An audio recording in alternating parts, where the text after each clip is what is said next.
Is your partner cheating? Here are 5 signs and what to do. And look, I know that this is not an easy subject to talk about, but it's important nonetheless, and it should be talked about, right? So if you're tuning into this episode, you might have a creeping suspicion that your partner could be cheating. That gut feeling can be like a storm, right? Brewing in your chest, and it's just tossing around these doubts and these fears and these questions. And trust me, I get it. I've worked with a lot of individuals who have experienced infidelity, who have had suspicions of infidelity. And as a self-esteem and relationship coach specializing in supporting gay and bisexual men, I've seen my fair share of situations just like this one. But before we jump in, I wanted to introduce myself. My name is Danny, and I wanted to thank you for tuning in to the Deep Penetration podcast. I want to thank you for tuning into this episode, even though it is not an easy episode, especially if you are suspicious that your partner may be cheating, but nonetheless, I wanted to thank you regardless. I am a self-esteem and a love coach. I work with gay and bisexual men. I help in all matters of relationships, dating, self-esteem building, self-confidence building. And at the end of the day, if you want to learn more about me, what it is that I do, I would highly recommend checking out the description of the episode. I will provide you with all of my information, the website, the stand store, the free gift that I created, any of my social media platforms, my email, all of that stuff will be provided in the description. Please feel free to reach out to me if you have any questions whatsoever. And the one thing that I ask is please make sure you are subscribing and sharing the episode. It helps to keep the podcast going, and it allows me to continue to have these open and candid conversations with you guys, right? So let's not waste any more time. Let us get into it. So first off, take a deep breath, right? Let's take a deep breath together. So inhale, hold, and release. Okay. Now that you've taken a breath, let's try to tackle this head on. So what is the first sign that your partner may be cheating? And that's a gut instinct. You know that feeling, right? It's like this whisper in your soul. It's like this nudge that something is not quite right. Maybe your partner's behavior has changed subtly, or you've caught them in a few small lies. Trust your intuition. It is a powerful tool that has been honed by evolution to keep us safe, right? It's that fight or flight reflex. So if something feels off, do not dismiss it. So here's what you do. Start by having an honest conversation with yourself. Acknowledge your feelings and do it without judgment, because it's so easy for us to reflect on how we're feeling and be really hard on ourselves about it, or have a lot of self-doubt about it. Do not allow yourself to get to that place. Acknowledge your feelings and do it without judgment. Then when you are ready, open dialogue with your partner, right? And I would highly recommend approaching the conversation with more curiosity and compassion than being accusatory, because that is not going to get you anywhere. Make sure that you're using I statements to express your concerns without accusing them of anything outright. Because if you start to accuse them right off the bat, literally right out of the gate, you're already you've been doing this, I think that you're doing this, who the hell are you, right? They're going to get defensive, number one. Number two, they're not really going to understand where this is coming from. Even if they are cheating, it's still going to throw them off guard. And the whole point here is that you do not want that person to close off. You don't want your partner to close off. You want to be able to have an open and candid and honest conversation with them. Because remember, at the end of the day, communication is key. So what is the emotional roller coaster part of this? Dealing with suspicions of infidelity can be very chaotic emotionally, right? There's a lot of ups and downs, and that's why I call it an emotional roller coaster. There's going to be fear, anger, sadness, confusion, anxiety, stress, and they all come crashing in like waves. And it's okay that you're feeling this way, right? You want to allow yourself to feel this way. And I know that the way that I'm describing this makes it sound like you already found out that your partner is cheating, but I'm saying this because I have worked with a lot of people who already have these emotions and these feelings and these thoughts prior to even finding out, because they've created these scenarios in their head. And that can have an impact on you emotionally, right? So give yourself permission to experience those emotions without shame. You can reach out to your friends, family, or if you need to, reach out to a coach like myself for support, for guidance, for recommendations or a roadmap on how to navigate this situation, because I know how scary this can be and how isolating of an experience this can be. The second sign here is a change in behavior. So is your partner suddenly spending more time away from the house, right? Are they being more secretive about their phone or their computer? These changes in behavior can definitely be red flags when it comes to the possibility of infidelity. So pay attention to any deviations from their usual routine. But here's a word of caution. Do not allow yourself to hyper-focus or fixate on small, insignificant things. Often when we are feeling insecure in our relationship, we can begin to develop this kind of confirmation bias, right? And if you do not know what that means, essentially you start looking for signs, symbols, and actions or words that confirm your theories or your beliefs. You do not want to do that. So what do? Before jumping to conclusions, you need to start gathering evidence. Keep track of their behavior,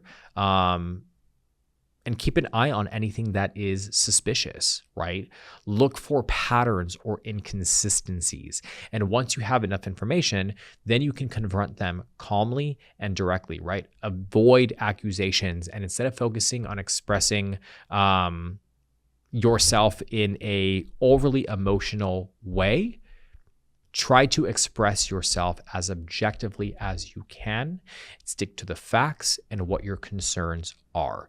But at the end of the day, you know your partner better than anyone. So if you notice a change in their behavior that sounds like a major, major alarm bell, it's going to be important that you pay attention to that. It's also going to be important that you communicate with your partner in a way that you know they are going to be able to receive the message and hear you out. Again, what is the emotional roller coaster piece of this? Uncertainty can gnaw at you. There's no other way of putting this, right? The fear of the unknown, the doubt that's kind of creeping in, it is enough to drive anybody crazy. So take a step back and ground yourself in the present moment. Practice self-care techniques like mindfulness, meditation, so that you can quiet your mind. Journaling, if you have to, record your thoughts so that you can listen back to them, so that you can listen to yourself and evaluate if your thought process and the things that you are thinking about are rational. The third thing here is lack of intimacy, right? So intimacy for a lot of people is the lifeblood of any relationship. So if your partner suddenly loses interest in physical affection or emotional connection, it's a cause for concern. So pay attention to any changes in your intimacy levels. But let me be super clear on this.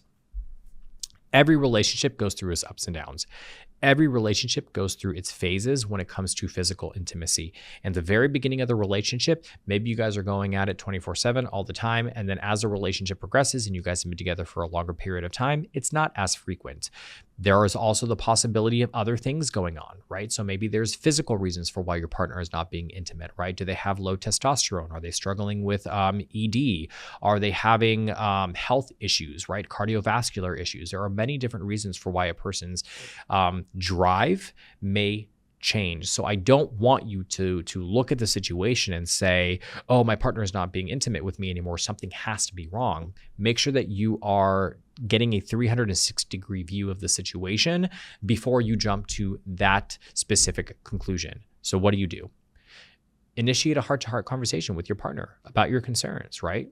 Approach the topic gently and try not to be confrontational with it. Share your feelings openly and try to listen to your partner's perspective with empathy. Remember, intimacy issues can stem from a variety of different factors, just like I said. So if you are blaming your partner for not wanting to be intimate with you, when in reality they have something else going on, all you're going to do is cause more of a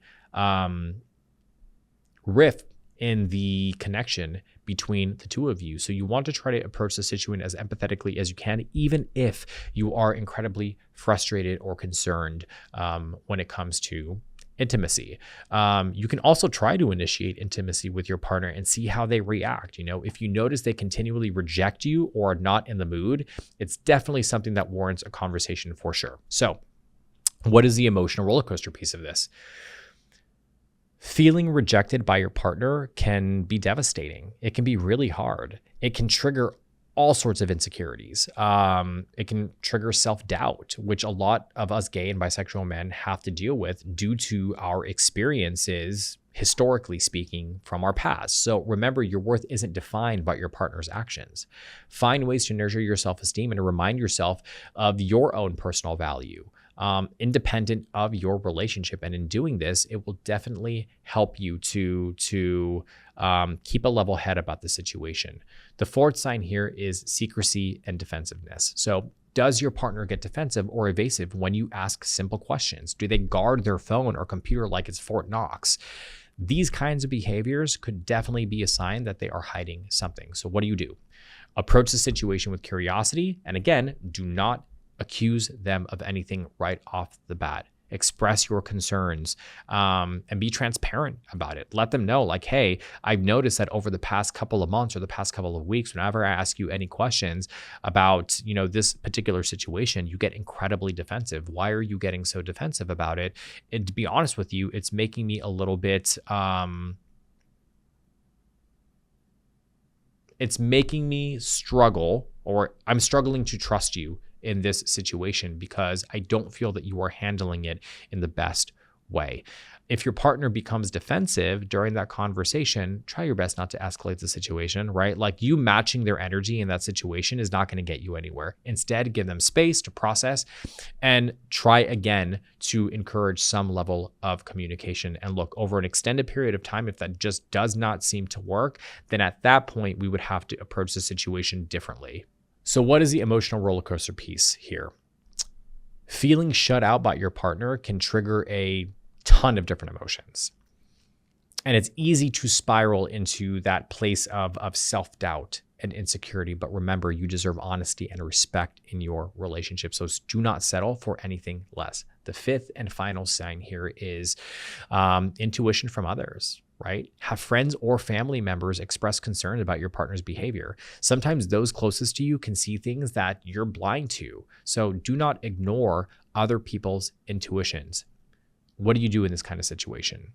Listen to their perspective, right? Try to listen to their perspective with an open mind. Consider their observations, and compare them to your own personal gut feelings about the situation. If multiple people are raising the red flag, it's probably worth investigating a little bit further, because most of the time, the people in your life that care about you the most and are raising these concerns are doing it for good reason and are well-intentioned. What is the emotional roller coaster piece here? Feeling betrayed by your partner can shatter your sense of trust with others, and it's natural to feel guarded and weary of other individuals if this does happen to you. But do not let one person's actions dictate your view of the world. Lean on your support system.